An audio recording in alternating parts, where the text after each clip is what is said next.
Hello dear students, welcome you all to the Bishop Academy online classes. Today we study about economics, Indian Development Economics for class 12, and our chapter name is Human Capital, which is chapter 8, and it is our second part of this chapter. In this video, today's topic is the role of human capital. After it we understand about the problems facing the human capital formation in India. मतलब ये कि हमारा human capital का role क्या होता है और human capital को जनरेट करने में किस किस तरह के प्रॉब्लम को फेस करना पड़ता है, उसके बारे में हम इसमें स्टडी करेंगे। तो आज का पहला टॉपिक अगर देखें तो normally the role of human capital formation.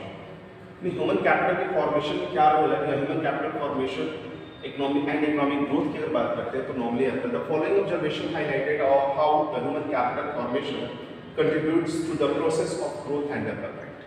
किस तरीके से जो ह्यूमन कैपिटल फॉर्मेशन है वो क्या करता है, कंट्रीब्यूट करता है किसमें, the process of growth and development. जो ग्रोथ एंड डेवलपमेंट का जो प्रोसेस है उसमें उसका रोल क्या होता है, उसका पार्टिसिपेशन होता है। क्या change in emotional and the material environment of वो क्या करता है, जो इमोशनल चेंजेस हैं या वो क्या करता है, इमोशनल चेंज एनवायरनमेंट के जो ग्रोथ के रेट में या फिर the change in emotional and the materials environment of a growth, जो मटेरियल और इमोशनल बदलाव होते हैं जो जिसकी वजह से हमारा ग्रोथ हो सकता है उसमें बदलाव करता है। वो कैसे करता है? The human capital formation generates a change in emotional and the material environment of growth. ये क्या करता है, इमोशनल चेंजेस को मेंटेन करता है, साथ ही साथ का मटेरियल एनवायरनमेंट में ग्रोथ करने का पड़ता है कि हमारे इमोशंस क्या है, हम किस तरीके से चीज़ों को मेंटेन कर सकते हैं, हमारा वर्किंग कैपेसिटी क्या है, इन तमाम तरह की चीज़ों पे वो फोकस करते हुए क्या करता है, इकोनॉमिकल ग्रोथ की तरफ मूव करने का काम करता है। जैसे इसमें कहता है emotional environment becomes the conducive to the growth as a people tends to acquire the growth oriented attitudes and the apprehensions। तो नॉर्मली कहता है कि emotional environment becomes the conducive to the growth as a people tends to acquire the growth oriented। यानी कि ये क्या करता है, इमोशनली कैसे चेंज करता है, जो लोग हैं उनको क्या करता है, ग्रोथ ओरिएंटेड बनाने का काम करता है। यानी कि ये ऐसे स्टेप्स को एस्टैब्लिश करता है जिससे लोगों के अंदर चेंजेस हो, लोग हाई मतलब कह लीजिए कि एक आगे की तरफ बढ़ने का उनके अंदर एक मेंटल एटीट्यूड जनरेट होने का काम करता है। कहता है ग्रोथ ओरिएंटेड एटीट्यूड, ऐसा एटीट्यूड, ऐसी विचारधारा है, ऐसा नेचर जो क्या करता हो, उनका अपना ग्रोथ करता हो एंड द एप्रिसिएशंस और उसमें बदलाव लाने का काम करता हो। तो नॉर्मली ये जो होता है हमारे इमोशनल एनवायरनमेंट की बात करता है। Material environments become the helpful to the growth as the society now the process hire the numbers of the skilled and trained workers to implement the plans and the programs of economic growth। तो normally क्या कहता है, material concept की बात करें तो कहता है growth as the society now the process hire number of skilled and trained workers। तो ग्रोथ ऑफ सोसाइटी की बात करते हैं तो अब क्या होता है कि जब हमारा इकोनॉमिकल ग्रोथ का ह्यूमन कैपिटल फॉर्मेशन होता है तो उसमें लोग जो होते हैं वो स्किलफुल होते हैं और ट्रेंड होते हैं। यानी कि लोगों की अपनी कैपेबिलिटी के अकॉर्डिंग वो अपनी स्किल को डेवलप करते हैं, उसमें ट्रेनिंग्स देते हैं और उससे क्या कहता है, टू इम्प्लीमेंट द प्लान्स, और अपने प्लान्स को इम्प्लीमेंट करते हैं and the programs of the economic growth. और क्या करते हैं, उस प्लान को इम्प्लीमेंट करके उन प्रोग्राम्स को बनाते हैं जिससे वो अपनी इकोनॉमिक ग्रोथ को मेंटेन कर सके। यानी कि एक मटेरियल कॉन्सेप्ट की बात करें तो सोसाइटी का डेवलपमेंट होता है जिससे बहुत ज़्यादा क्या होता है, स्किल्ड और ट्रेंड वर्कर आते हैं जो अपनी प्रोग्रामिंग करते हैं, प्रोग्राम को प्लान करने के बाद क्या करते हैं, मतलब इम्प्लीमेंट द प्लान्स, अपने प्लान को इम्प्लीमेंट करते हैं, स्किलफुल होने के बाद से प्रोग्राम को मेंटेन करते हैं, प्रोग्राम को मेंटेन करने के साथ अपना इकोनॉमिक ग्रोथ करने का काम करते हैं। आगे हम बात करते हैं higher productivity of physical capital. Higher ज़्यादा से ज़्यादा वो फिजिकल कैपिटल की प्रोडक्टिविटी को मेंटेन करते हैं। कैसे कहते हैं, the human capital formation increases the productivity of the physical capital, it's referring to output per unit of a capital. जैसे मान लीजिए क्या हुआ, अभी आप बिजनेस में पढ़ेंगे on the job training end of the job training का कॉन्सेप्ट आता है उसमें। यहाँ भी जैसे क्या है कि जब ह्यूमन कैपिटल फॉर्मेशन आता है, यानी कि मान लीजिए कोई व्यक्ति काम कर रहा है और अनस्किल्ड है तो उससे लॉस होने के चांसेस ज़्यादा होते हैं। मीन्स कि अगर वो किसी काम को कर रहा है तो उसमें वो गलत भी कर सकता है, उसकी गलती के चांसेस ज़्यादा होते हैं। लेकिन अगर वो ट्रेंड है और स्किलफुल है तो वो गलती करने से पहले ही वो ऑब्जर्व कर लेता है, भाप जाता है कि हाँ कौन सा काम करेंगे तो सही होगा और किस काम को करने से गलत होगा। तो वो ज़्यादा से ज़्यादा क्या करता है, लॉस नहीं जनरेट करता है, वो प्रॉफिट की तरफ मूव करता है। और साथ ही साथ प्रॉफिट का सेंस मतलब ये है कि वो ज़्यादा से ज़्यादा अच्छे तरीके से काम करता है और अच्छा काम करने की वजह से क्या होता है, जो उसका आउटपुट होता है वो ज़्यादा होता है। यानी कि लॉस होने के चांसेस या कह लीजिए कि एरर होने के चांसेस उसके पास कम होते हैं। फिर कहता है specialised engineers and skilled worker can certainly handle the magazines better than the others. अगर स्पेशलाइज्ड इंजीनियर की बात करें और स्किल्ड वर्कर की बात करें तो वो मशीनों को दूसरों की कंपेयर में अच्छे तरीके से हैंडल कर सकता है। एक एग्जांपल है, कहता है enhance the productivity and accelerate the pace of growth। और इसकी वजह से क्या होगा, इनकी प्रोडक्टिविटी बढ़ जाएगी और जो इनका पेस ऑफ ग्रोथ होगा, जो ग्रोथ की गति होगी वो भी तेज हो जाएगी। यानी कि ह्यूमन कैपिटल फॉर्मेशन से क्या होगा, काम करने की क्षमता हमारी बढ़ जाती है। आगे हम करते हैं innovative skill. The human capital formation facilitates the innovations the under current of growth and development. तो नॉर्मली कहता है कि जो इनोवेटिव स्किल इसमें होती है, यानी कि ह्यूमन कैपिटल फॉर्मेशन में क्या होता है, ऐसी फैसिलिटीज जनरेट करते हैं जिसमें innovation under the current growth development, यानी कि जो हमारा ग्रोथ डेवलपमेंट चल रहा है उसमें नए इनोवेशन को जनरेट करने का काम भी कर सकते हैं। और ये भी कहता है larger the number of skilled and trained person generate the possibilities of innovations in the area of production and related activities. और जब ज्यादा से ज्यादा क्या होंगे, ज्यादा से ज्यादा लोग स्किल्ड और ट्रेन्ड पर्सन होंगे तो उनके पास उतनी ही ज्यादा पॉसिबिलिटी जनरेट होती है किसकी, नए इनोवेशन की। किसमें, the area of production and related activities, production से और उससे रिलेटेड एक्टिविटीज से। यानी ज्यादा लोग जब नॉलेजफुल होंगे, ज्यादा लोग स्किलफुल होंगे तो ज्यादा ज्यादा नए तरीकों को ढूंढ सकेंगे जिससे ज्यादा ज्यादा प्रोडक्शन एक्टिविटीज को या उससे संबंधित एक्टिविटीज को किया जा सकता है बेहतर तरीके से। The innovation is the lifeline of the growth as well known. जैसा कि हमें पता है कि इनोवेशन क्या है, लाइफलाइन ऑफ द ग्रोथ, यानी कि हम नए बदलाव नहीं लाते अपनी प्रोडक्टिविटी में या बिजनेस एक्टिविटी में तो हम ज्यादा लंबे समय तक टिक नहीं सकते। अगर हमको लंबे समय तक बने रहना है तो हमें चेंजेस लाने पड़ेंगे। आगे हम बात करते हैं higher rate of the participation and equalities की बात करें तो कहता है by enhancing the productive capacity of the labor force, the human capital formation induce the greater employment। जब ज्यादा क्या होगा, enhancing the productivity capacity जैसे बढ़ेगी तो लेबर फोर्स की रिक्वायरमेंट होगी। ह्यूमन कैपिटल फॉर्मेशन क्या करता है, इंड्यूस द ग्रेटर एम्प्लॉयमेंट, और इस तरीके के ज्यादा बेहतर एम्प्लॉयमेंट को जनरेट करने का काम करता है। कैसे, अगर मान लीजिए हम किसी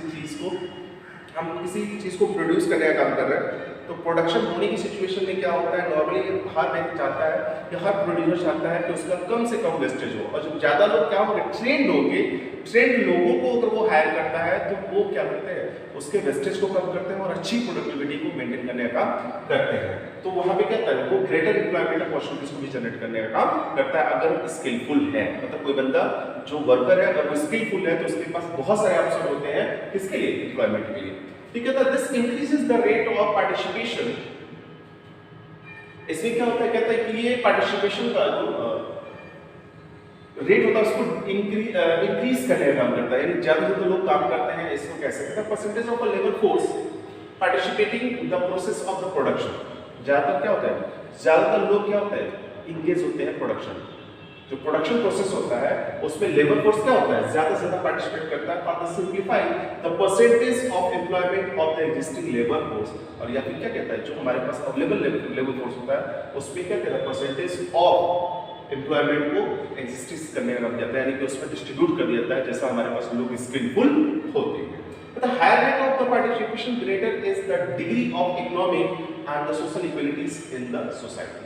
जब ज्यादा से ज्यादा लोग क्या करेंगे, पार्टिसिपेट करते हैं तो वहां पे क्या होता है, greater is the degree of economic and social equalities. और वहां पे ज्यादा से ज्यादा सोशल इक्वालिटीज बढ़ेगी और साथ ही इकोनॉमिक ग्रोथ भी हमारे देश से होगा, सोसाइटी का। 10 there is a cause and effective relationship between the human capital and the economic growth. तो यहाँ देखिए, तो यहाँ पे क्या है, ये कुछ कारण है जिसकी वजह से, और इफेक्टिव रिलेशनशिप है between the human capital and economic growth. यानी कि अगर ह्यूमन कैपिटल फॉर्मेशन हमारा होता है तो उससे इकोनॉमिक ग्रोथ भी होती है। ये कुछ इंपॉर्टेंट रीजंस दिए गए हैं। कहता है the human capital formation simulates the process of economic growth. अगर देखें तो ह्यूमन कैपिटल फॉर्मेशन अगर हमारा होता है तो ये क्या करता है, इकोनॉमिक ग्रोथ को भी सिमुलेट करने का काम करता है। इसके थ्रू अगर ज्यादा से ज्यादा ह्यूमन कैपिटल फॉर्मेशन होगा तो ज्यादा से ज्यादा इकोनॉमिक ग्रोथ भी होगा। फिर ये भी कहता है however the economic growth also impact the human capital formation. The growth implies the increase the per capita real income. तो नॉर्मली देखिए तो इकोनॉमिक ग्रोथ का सेंस क्या है, यहाँ पे क्या होता है, जब ह्यूमन कैपिटल फॉर्मेशन होता है तो वहाँ पे जो पर कैपिटा इनकम होता है, हर व्यक्ति कितना कमाता है, इसमें भी इंक्रीजिंग होती है। हम बात करेंगे ना problems facing the human capital formation in India, यानी कि जब ह्यूमन कैपिटल फॉर्मेशन होता है तो उसमें कौन कौन सी प्रॉब्लम हमारे सामने आती है। तो पहला आता है राइजिंग पॉपुलेशन, यानी कि अगर देखें तेजी से बढ़ती हुई पॉपुलेशन अपने आप में प्रॉब्लम है, यानी कि बहुत सारे लोगों को एक तरीके से देखें तो हम कैपिटल फॉर्मेशन में लाना हमारे लिए मुश्किल होता है। कहते हैं rapidly raising the population adversely affect the quality of the human capital. जब ज्यादा से ज्यादा लोग होंगे तो क्या होगा, इसका बैड इफेक्ट क्या होगा कि ह्यूमन कैपिटल की जो क्वालिटी होगी उसको सीधे सीधे वो इम्पैक्ट डालेगा उसके ऊपर, ठीक है ना। This is because it's reduce पर head availability of the existing facilities related to the housing, sanitation, drainage, water system, hospitals, education, power supply etc. यानी कि इसका जो बैड इम्पैक्ट होगा वो क्या होगा कि जो हमको फैसिलिटीज मिलनी चाहिए, जैसे हाउसिंग हुई, सैनिटेशन हुआ, ड्रेनेज सिस्टम हुआ, वाटर सिस्टम हुआ, हॉस्पिटलिटीज हुई, एजुकेशन, पावर सप्लाई, इन सभी पे इसका पूरा प्रभाव पड़ता है। यानी कि पॉपुलेशन ज्यादा होने की वजह से क्या इसके ऊपर बैड इम्पैक्ट होगा। Reduce the availability of these facilities needs to fall in the quality of the life, और इन फैसिलिटीज को जब रिड्यूस कर देंगे तो उसका इम्पैक्ट क्या होगा, क्वालिटी ऑफ लाइफ पे होगा, यानी कि हमारी लाइफ जो क्वालिटी है, जो स्टैंडर्ड लेवल है, उस पे उसका बैड इम्पैक्ट पड़ेगा, ठीक है।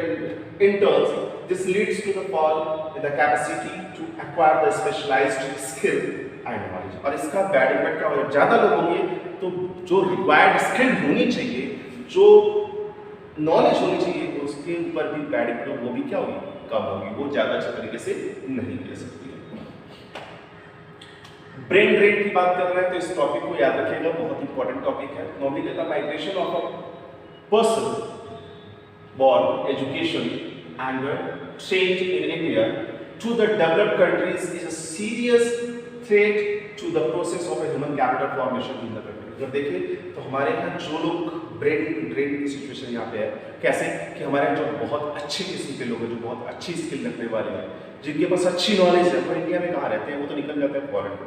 वही चीज कह रहा है, the migration of the persons who born educate and train in India, जो पैदा इंडिया में हुआ, पढ़ा लिखा इंडिया में और ट्रेनिंग इंडिया में ली, लेकिन जब वो कहा था developed countries is to the serious treated to the person process of the capital formation in the country, और वो किसकी तरफ मूव करता है, वो अपनी नॉलेज को, उस ट्रीटमेंट को क्या करता है, डेवलपिंग कंट्री या डेवलप्ड कंट्री की तरफ मूव कर जाता है, उनको देने का काम करता है, उनको ट्रीट करता है। वो decide to the migrate the person of a higher calibre such as a scientist, administrator, executive, engineers, physicians, educationist, ये जो हमारे पास इस तरीके के जो हायर कैलिबर रखते हैं चीजों को मेंटेन करने के लिए, ये सारी क्या करते हैं, माइग्रेट करते हैं। फिर कहता है this is described as a problem of a brain drain, और इस तरह की जो सिचुएशन होती है, जो पढ़े लिखे लोग क्या करते हैं, चले जाते हैं दूसरी कंट्री, डेवलपिंग कंट्री में, जहाँ पर उनको अच्छी फैसिलिटीज मिलती है, ज्यादा फैसिलिटी मिलती है, ये किस चीज को रिप्रेजेंट करता है, ब्रेन ड्रेन को रिप्रेजेंट करता है।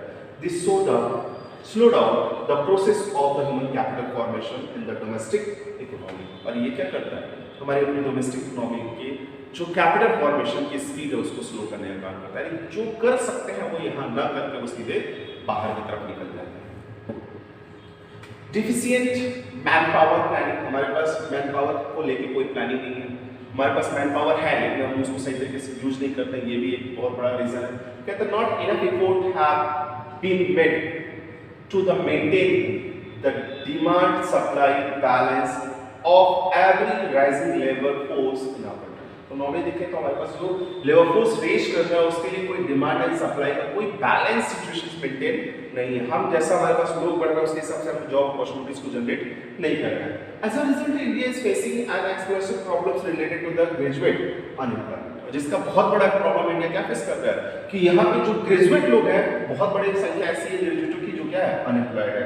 कहता है it is sad reflection on the wastage of the human power and the human skill. अब पढ़े लिखे लोग भी हैं जो अच्छा काम कर सकते हैं लेकिन उनके पास जॉब अपॉर्चुनिटीज नहीं है, तो उस सिचुएशन में क्या वो बहुत लंबा टाइम क्या करते हैं जिसमें उनके पास कैलिबर होता है, जिसमें जो कैपेसिटी होती है, उस समय तक वो बहुत सारा स्ट्रगल करते हैं केवल जॉब अपॉर्चुनिटीज को सर्च आउट करने, उनको जॉब नहीं मिल पाता है, केस मिलता भी तब उनके पास स्किल और जो कैलिबर कैपेसिटी होती है वो बहुत ही कम हो जाती है। यानी कि ये एक बहुत बुरा रिफ्लेक्शन होता है कि हम क्या करते हैं, जो हमारे पास ह्यूमन पावर है और ह्यूमन स्किल है उसको वेस्ट करने का काम करते हैं, इनको जॉब अपॉर्चुनिटीज ही नहीं।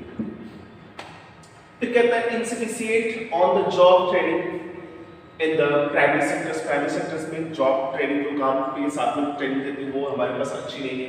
और अगर primary sectors like agriculture in participation, this is the backbone of Indian economy. तो देखिए एग्रीकल्चर का जो पार्टिसिपेशन है वो इंडियन इकोनॉमी का सबसे बड़ा बैकबोन है, यानी कि ज़्यादातर लोग इंडियन इकोनॉमी के लोग देखें, इंडिया के लोग देखें, ज़्यादातर इसमें इन्वॉल्व है एग्रीकल्चर में। Unfortunately, it has not received the due to attention in the area of the professional skill. अब इसमें देखिए that it is not received due to attention in the area of professional. इसको professional area में रखा ही नहीं जाता, क्योंकि the two notable points are that. अब इसमें दो notable points क्या है?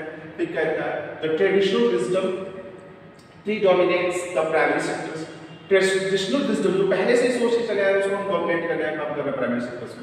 That the one on the job training program, जो job training program हम उसको डोमिनेट कर रहे हैं, उसको बहुत इंपॉर्टेंस नहीं दे रहे हैं, are the highly scarce if not the listless.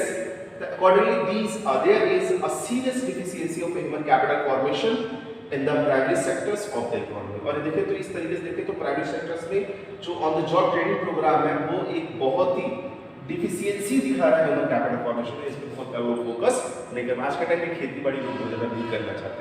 Traditional तरफ हमारे पास प्लॉट है, हम एक ही तरह की चीज़ों को ट्रेडिशनली सिस्टम मतलब वर्क कर रहा है, उसमें हम कुछ और नया क्या कर सकते हैं, उसमें किस तरीके से हम अपने प्रोडक्टिविटी को बढ़ा सकते हैं, कौन से प्रोडक्ट को लगाएं जिससे ज़्यादा हमको बेनिफिट हो, ऐसा कुछ भी प्लानिंग हमारे यहाँ नहीं चलती। हम बात करते हैं लो एकेडमिक स्टैंडर्ड्स, पढ़े लिखे लोगों की संख्या कम होना, लोगों को ज़्यादा स्किलफुल ना होना। तो कहता है कि number ethics to the spread the higher education, we have been the opening the many universities unmindful of their academic standards. कहता है कि हमने क्या किया, अपने एजुकेशन को हायर करने के लिए बहुत सारी यूनिवर्सिटीज को स्टैब्लिश किया, तो unmindful of their academic standard। अब उसके academic standard क्या होगा उसको हमने फोकस नहीं किया। Consequently, we have a large army of half-baked graduate and post-graduates who are deficient skill, only the lower the level of efficiency and productivity। तो कहता है कि इसका जो बैड इम्पैक्ट हुआ है कि हमने हमारी यूनिवर्सिटी का क्या लेवल होना चाहिए, किस तरह की यूनिवर्सिटी होनी चाहिए, हमारी यूनिवर्सिटी के एजुकेशन लेवल क्या होना चाहिए, उसको हमने बहुत अच्छे से डिसाइड नहीं किया। तो उसका बैड इम्पैक्ट क्या है कि we have a large army of the half back graduate and a post graduate. हमने क्या किया, बहुत बड़ी संख्या में ग्रेजुएट और पोस्ट ग्रेजुएट लोगों की आर्मी खड़ा कर ली, जो लोग क्या है डिफिशिएंट स्किल वाले हैं, यानी उनके पास अच्छी स्किल नहीं है, जो अपने जिसकी वजह से क्या करते हैं वो लोअर प्रोडक्टिविटी को मेंटेन करने का काम करते हैं, अच्छे से बहुत सारे अच्छे से काम को नहीं कर पाते। और ये भी कहता है this also impair our competitiveness in the international market of the human capital। और जिसकी वजह से देखें तो हमारा का जो competitiveness है इंटरनेशनल मार्केट में ह्यूमन कैपिटल को, उसको भी ये क्या कर रहा है, अपोज करने का काम कर रहा है, उसको भी पीछे करने का काम कर रहा है। So dear friends, in this video that's all. If you have any type of doubt or the query, you should be consulted through the Google Classroom. Thank you.